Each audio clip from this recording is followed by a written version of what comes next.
O Brasil sempre foi essa montanha-russa, né, de altos e baixos, mas sempre nós tínhamos essa impressão, bom, se a questão complicar, chegar no Supremo, lá a turma põe a bola no chão, acalma e tal. E hoje parece que o Supremo acabou entrando nessa briga política. E eu queria conversar com você sobre dois pontos específicos. Primeiro, a própria política passou a judicializar demais as questões, né? Esse foi um primeiro ponto importante. Eu queria te escutar nesse primeiro ponto antes de mergulharmos no segundo. Então, a Constituição de 88, ela legitimou muitos atores a irem ao Supremo, né, pedirem controle de constitucionalidade. Então, a gente tem uma porta aberta que é legislativa, né? Muita gente pode ir ao Supremo exigir que o Supremo diga sobre o aumento do IOF, por exemplo, para usar um exemplo recente, né? Então, a gente tem esse primeiro aspecto. O segundo aspecto dessa politização, dessa mistura de política com o Supremo, é que o próprio Supremo e o Congresso, agora em especial o Supremo, alargou ao longo do tempo a sua própria competência criminal. O que é a competência criminal do Supremo, para que o telespectador entenda, né? Se eu praticar um crime, ou se eu for acusado de um crime, se o Dávila for acusado de um crime, ele vai ser direcionado ao juiz da comarca dele para ser julgado. É assim comigo, com o Dávila, com todo cidadão. Algumas categorias de cidadão têm foro privilegiado para proteger a função pública deles. Alguns cidadãos são julgados pelos seus crimes no Supremo Tribunal Federal. E o que aconteceu nos últimos anos é que o Supremo foi alargando demais essa competência, de maneira que quase todos os políticos hoje em dia, federais, todos os federais podem ser julgados pelo Supremo e mesmo depois do mandato podem ser julgados pelo Supremo. Então o Supremo se tornou uma grande corte de julgar criminalmente pessoas. Também porque nossos políticos não colaboram e também se tornam réus muito. Não, e isso foi um problema muito sério, porque nós fizemos uma tabela comparando os fóruns privilegiados em outros países. Uma pessoa, duas, ou às vezes nem existe. O Brasil são milhares de pessoas que têm acesso a fórum privilegiado. E isso, justamente, como você acabou de falar, coloca a corte numa posição praticamente de uma corte criminal também, de pessoas que exercem função pública. E é mais uma das coisas que aumenta essa tensão, não é? Aumenta, porque o Supremo, nossa Corte Suprema, ela não foi pensada para ser um juiz criminal, um juízo criminal. O ministro Supremo, ele está lá discutindo a constitucionalidade das leis. O Supremo Tribunal Federal tem que discutir, por exemplo, como discutiu recentemente, as regras de controle de rede social, isso é importante. Mas veja só, Dávila, esse julgamento recentemente em que o Supremo decidiu novas regras de controle de publicações em redes sociais, foi decidido em julgamento virtual. O julgamento virtual é um julgamento por plataforma, onde os ministros colocam seus votos e os votos são contabilizados ali. Justamente porque o Supremo não tem tempo para se reunir e discutir essas questões importantes, porque ele está com o tempo gasto. Vocês sabem por quê, só abrir o jornal, vocês vão saber, ouvindo testemunha, inquirindo o réu, né, peticionando, recebendo petição de advogado de defesa, prendendo, soltando, investigando, não é? Coisa que o Supremo deveria fazer, mas muito excepcionalmente, porque é ruim para o tribunal.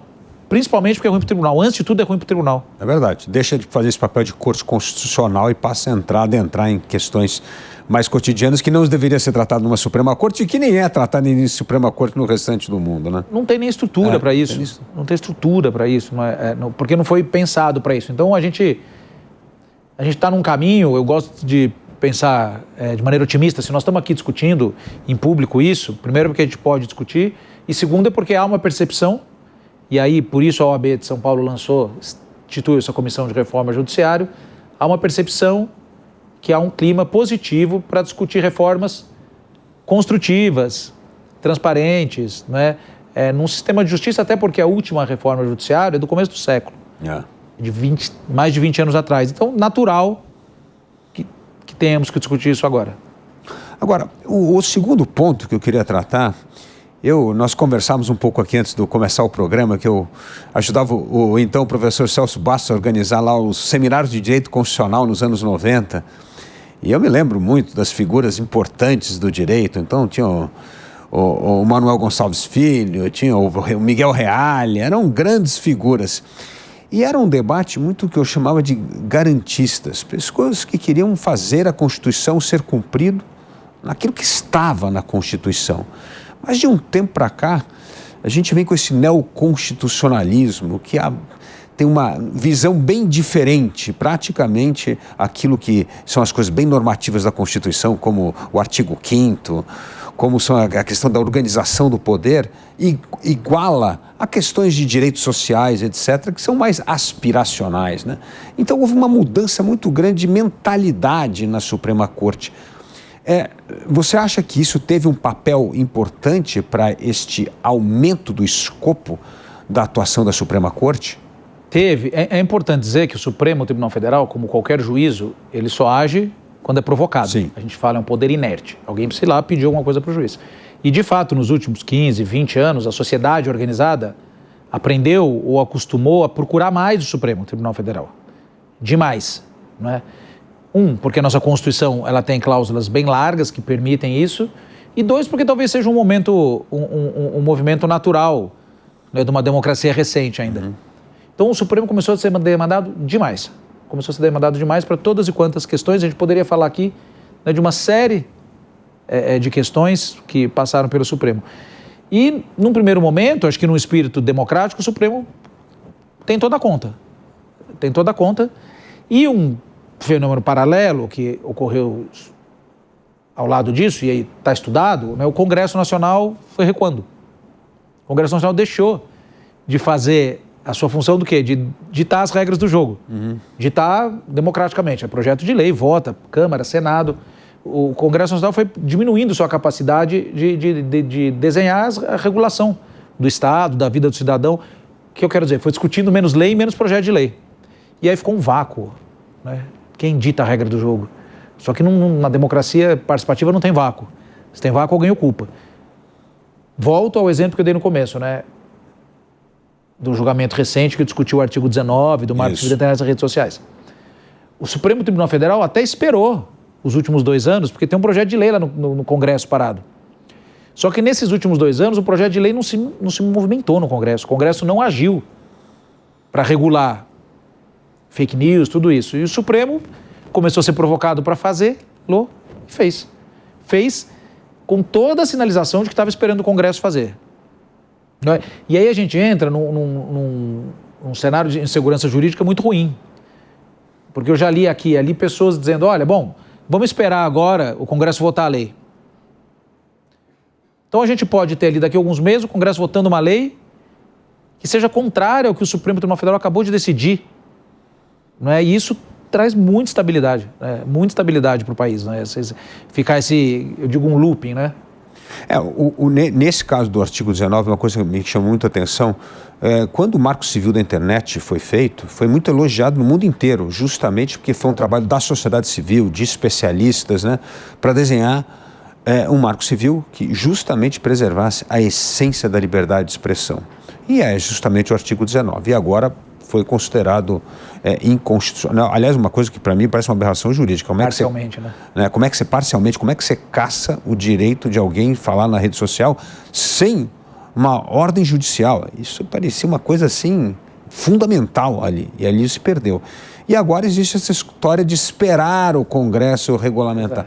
Como é que nós podemos aparar essa divisão? Porque, na verdade, vai ver que o Congresso achou que era a lei ideal, agora o STF acha que não é ideal e obriga praticamente o Congresso a legislar de acordo da ótica como foi decidida. Como é que faz isso? Pois retomando, você falou muito bem, é sempre bom aproveitar aqui para dizer, o Marco Civil da Internet, aqui no Brasil, foi considerado uma referência mundial. Sim. Para que a gente não diga que no Brasil a gente não faz as coisas direito. Houve uma ampla discussão na sociedade civil, vários atores participaram, foi multissetorial, todos os setores foram ouvidos, o projeto tramitou durante o tempo necessário no Congresso, audiência pública, tudo isso, e a gente chegou a esse modelo que está aí no Marco Civil, que eu acho que precisa de atualizações, principalmente porque a gente viveu nos últimos anos em termos de comunicação na internet, foi muito transformador, claro que precisa de atualizações. Por exemplo, o Marco Civil não contemplava o assunto inteligência artificial, porque ninguém pensava nisso. Então, em termos de tecnologia, é natural que a gente precise sempre estar mexendo na lei, né? Mas o fato é que, de repente, não é, houve uma decisão do Supremo que nem diz que a lei é inconstitucional, diz que a lei é parcialmente inconstitucional, uma coisa bem difícil de entender, No final, a regra ficou complexa, tem vários senões, não é? Que obriga o Congresso a agir ali, logo mais, não é? Para estabilizar alguma regra. E aí a regra, como você bem disse, ela tem que estar de acordo com o que o Supremo entendeu, porque senão a regra vai ser declarada inconstitucional pelo Supremo Tribunal Federal. O que falta, no meu sentimento de cidadão, né, mais cidadão do que de advogado, é que nós não temos hoje no país lideranças políticas. Estou falando de política, né? Lideranças políticas positivas. O que é uma liderança política positiva? O que faz uma liderança política boa? Ela produz consenso. O que é um bom líder?